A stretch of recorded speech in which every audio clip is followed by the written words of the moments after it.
दोस्तों, आज की इस वीडियो में हम लोग जानकारी लेने वाले हैं तेलंगाना के मुख्यमंत्री रेवंत रेड्डी जी के बारे में। तेलंगाना के गठन के बाद तीसरे चुनाव में कांग्रेस पार्टी ने सत्ता संभाली है और ऐसे में मुख्यमंत्री की कुर्सी पर रेवंत रेड्डी को बिठाया गया है।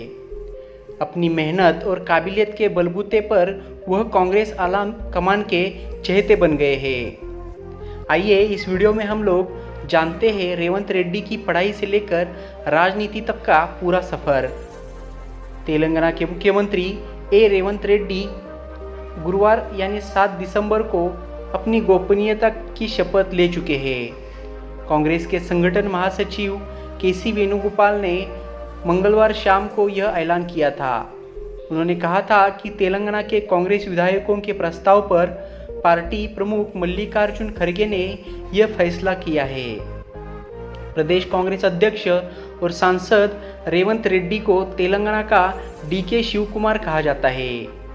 वह कोडंगल सीट से विधायक बने हैं। ऐसे में बड़ा सवाल यह है कि रेवंत रेड्डी क्यों सीएम बने। एक साधारण व्यक्ति जो एक निर्दलीय उम्मीदवार के रूप में राजनीतिक क्षेत्र में उतरा और जेडपीटीसी के रूप में जीता, फिर एमएलसी बना। उसने सपना देखा कि वह दिन वह सीएम बनेगा और वह अब तेलंगाना के मुख्यमंत्री के रूप में शपथ ले रहा है। आइए उनके बारे में जानते हैं जिसने आप अनजान हो। 1969 में रेवंत रेड्डी का जन्म एवी कॉलेज से बीए की पढ़ाई और आगे उन्होंने एबीवीपी को छात्र नेता के रूप में सक्रियता निभाई। 2006 में उन्होंने मध्य मंडल जेपीटीसी चुनाव में एक स्वतंत्र उम्मीदवार के रूप में चुनाव लड़ा और जीत हासिल की। बाद में 2007 में महबूबनगर से एक स्वतंत्र उम्मीदवार के रूप में स्थानीय निकाय चुनाव जीता।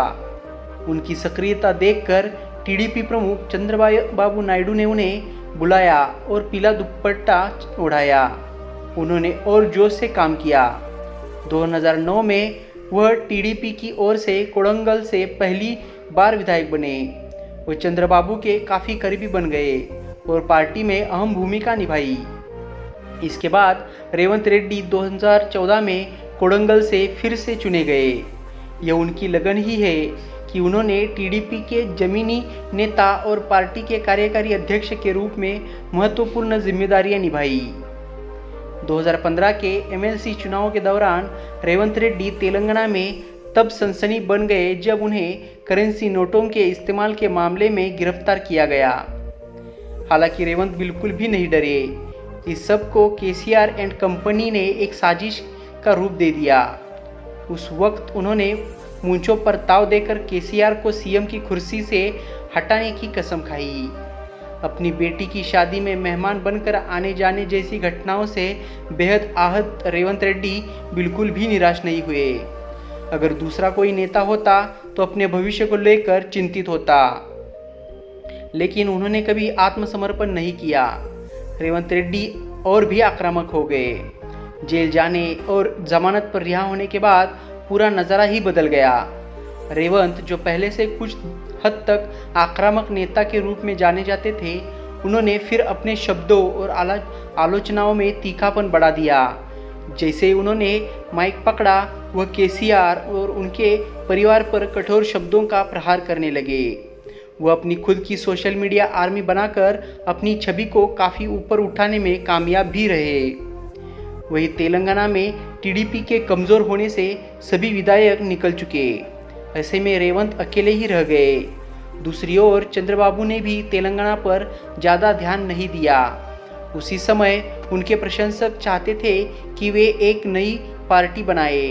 कांग्रेस के नेता जो पहले से ही कमज़ोर हो रहे थे, रेवंत के संपर्क में आए।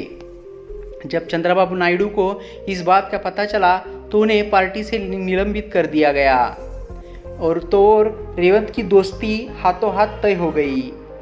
30 अक्टूबर 2017 को उन्होंने राहुल गांधी की मौजूदगी में कांग्रेस का हाथ थाम लिया। इसके बाद से ही रेवंत का राजनीतिक करियर लगातार आगे बढ़ता गया।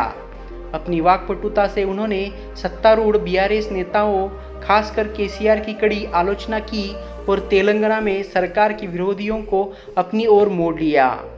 पार्टी में शामिल होने के 1 साल के भीतर ही अधिष्ठानम अपनी फुर्ती और आक्रामकता से सुर्खियों में आ गए।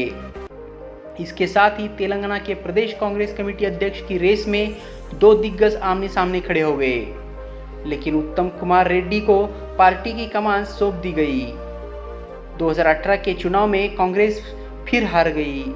रेवंत रेड्डी को कोडंगल में भी हार प्राप्त हुई।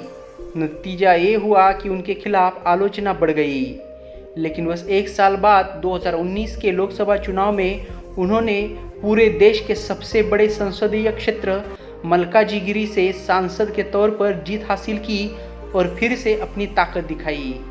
सांसद के तौर पर जीत हासिल करने के बाद रेवंत के लिए दिल्ली के नेताओं से अच्छे रिश्ते बढ़ाने का यह अच्छा मौका बन गया। इसके साथ ही 2021 में कांग्रेस आलाकमान ने उत्तम कुमार रेड्डी को हटाकर रेवंत रेड्डी को टीपीसीसी का अध्यक्ष नियुक्त किया। राजनीतिक जानकारियों का कहना है कि इसका कारण यह है कि युवा नेता आक्रामक भाषणों से लोगों को प्रभावित करते हैं और एक ऐसे नेता के रूप में पहचान जाते हैं जिनके पास अपना अस्तित्व खोने की स्थिति में मौजूद पार्टी को राहत देने के लिए आवश्यक रणनीतियां होती है। तब से रेवंत का ग्राफ तेजी से बढ़ा है। रेवंत ने शून्य कांग्रेस पार्टी को नायक स्तर पर लाने के लिए हर पल काम किया है। भले ही वह अपमान से घिरा रहा हो, भले ही आरोपों ने उसे आहत किया हो, भले ही परिस्थितियों ने उसे अकेला कर दिया हो, साहस के साथ उसने हार नहीं मानी। इस क्रम में उन्होंने अपना पैसा भी खर्च किया। उन्हें सुनील कोनुगुलु जैसे राजनीतिक रणनीतिकारों को भी नियुक्त किया और पार्टी को मैदानी स्तर से मजबूत किया। इसी क्रम में रेवंत के समर्थन से वरिष्ठों में थोड़ी ईर्ष्या, गुटों में बंटना, रेवंत पर खुलेआम सारी जिम्मेदारियां अपने गुट को सौंपने का आरोप लगाना पार्टी के लिए शर्मनाक हो गया है। हालांकि नेतृत्व के साथ बातचीत करते हुए, रणनीतिक रूप से वरिष्ठों को शामिल करते हुए रेवंत आगे बढ़े। सरकार के खिलाफ कड़ी आलोचना, आंदोलन और विरोध प्रदर्शन के लिए रेवंत के खिलाफ लगभग 200 मामले दर्ज किए गए। रेवंत रेड्डी ने उन्हें खुद को मिले मेडल की तरह दिखाया। वह एक मजबूत तर्क देने में सफल रहे कि रेवंत रेड्डी एकमात्र मजबूत नेता है जो तेलंगाना में केसीआर को हरा सकते हैं। विश्लेषकों का कहना है कि यही कारण है कि आज पूरा राज्य रेवंत रेड्डी के प्रति इतना दीवाना है। वही शीर्ष नेताओं में राहुल और प्रियंका की नज़र में रेवंत को 100 में से 100 अंक मिले हैं। प्रचार में प्रियंका ने रेवंत रेड्डी के बारे में कहा कि जब भी वह उनसे मिली उन्होंने कोई पद या नाम नहीं मांगा। रेवंत रेड्डी को पूर्व केंद्रीय मंत्री जयपाल रेड्डी की भतीजी गीता से प्यार हो गया। इसके बाद 1992 में उन्होंने शादी कर ली। उनकी एक बेटी नैमिषा रेड्डी है।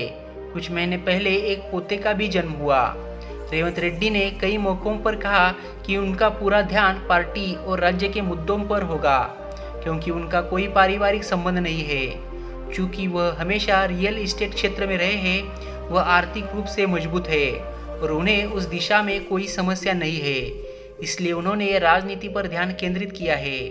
प्रचार के दौरान चाहे कितने भी स्टार प्रचारक हो, उन्होंने पूरे राज्य का दौरा किया और यह विश्वास दिलाया कि वह 6 गारंटी है। चूंकि सभी वरिष्ठ नेता इस मामले में अपने निर्वाचन क्षेत्रों तक ही सीमित है। रेवंत रेड्डी ने कांग्रेस को राज्य का रास्ता दिखाने के लिए लोगों का विश्वास हासिल किया। रेवंत रेड्डी शुरू से ही मजबूती से तर्क देते रहे हैं कि 2 कार्यकाल तक सरकार का नेतृत्व करने वाली बीआरएस पार्टी ने कई घोटाले किए हैं। रेवंत रेड्डी बीआरएस सरकार से सवाल पूछे और उन्हें उसी स्तर पर जवाब देने में सफल रहे।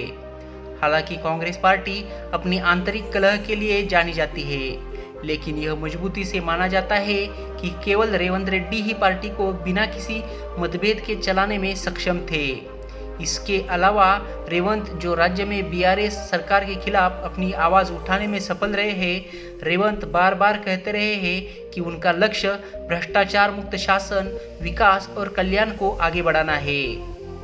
रेवंत सरकार से सवाल करने की आवाज़ बन गए। रेवंत बेरोजगारों की ओर से परियोजनाओं से पर अपनी ज़मीन खोने वाले विस्थापित लोगों की ओर से, मास्टर प्लान पर किसानों की ओर से आवाज़ उठाते रहे। वह केसीआर सरकार पर हमलावर रहे। राज्य में चाहे कुछ भी हुआ हो, उन्होंने लोगों की तरफ से वकालत की। वे तेलंगाना के लोगों के लिए एक आश्वासक बनकर खड़े होने में सफल रहे हैं। तो दोस्तों, ये है तेलंगाना के मुख्यमंत्री रेवंत रेड्डी जी के बारे में इंफॉर्मेशन। आप उनके बारे में क्या सोचते हैं, ये कमेंट बॉक्स में लिखिएगा। साथ ही वीडियो पसंद आया हो, वीडियो को लाइक कीजिए, शेयर कीजिए और चैनल को सब्सक्राइब करना बिल्कुल ना भूलिए। जल्द ही मिलते हैं फिर एक ऐसे ही इंटरेस्टिंग इन्फॉर्मेटिव वीडियो के साथ। तब तक खुद का ख्याल रखिए। जय हिंद, जय भारत।